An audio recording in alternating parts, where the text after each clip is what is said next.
ونعوذ بالله من شرور أنفسنا ومن سيئات أعمالنا من يهده الله فلا مضل له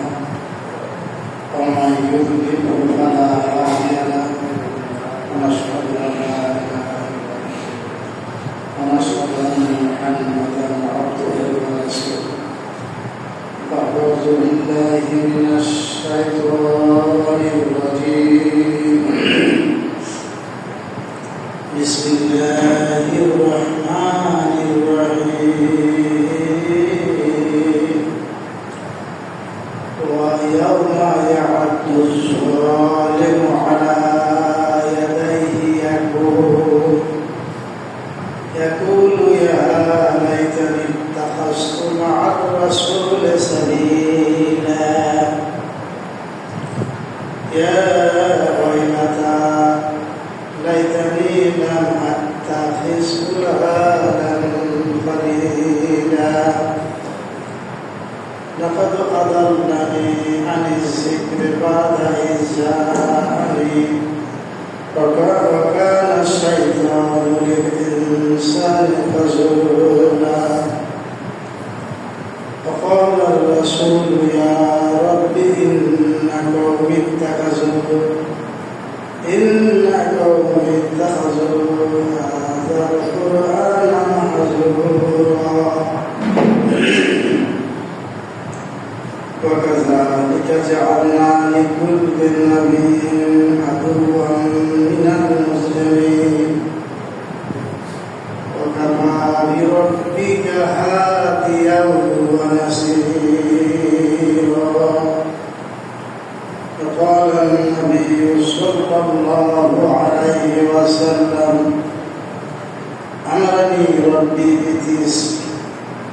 خشية الله في السر والعلانية كلمة الحق في الرداء والغضب القصد في الحق والغنى فأن أسد من خطاني وأتى من حرمني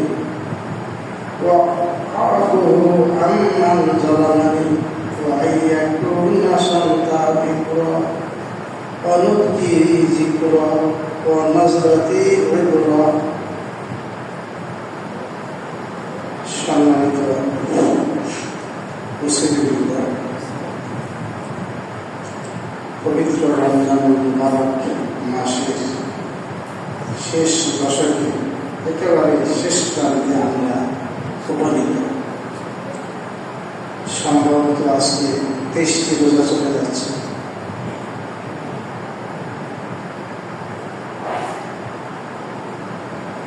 আমরা এই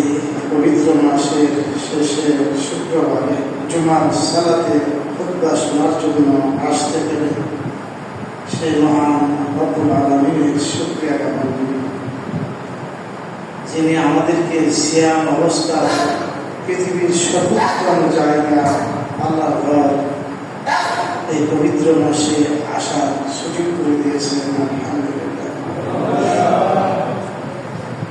মহান করে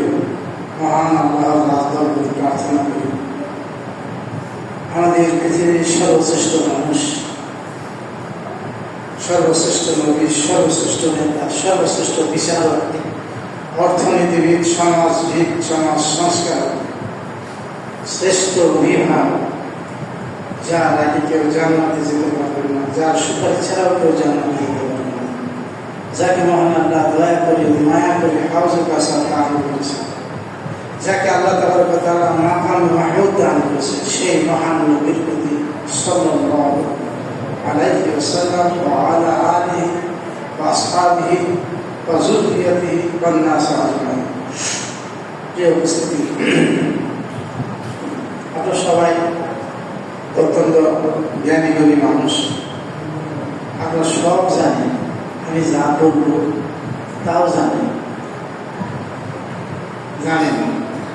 আপনাদের মনে একটা বিতৃষ্ণা, যেগুলো তো সব জানি, তাহলে মানব কি? আমি একটু কিছু গুরুত্বপূর্ণ কথা আপনাদের শিখাতে আল্লাহ রসুলের হাদিস মোবারক থেকে তুলে ধরার চেষ্টা করবো আমার জ্ঞান অনুযায়ী।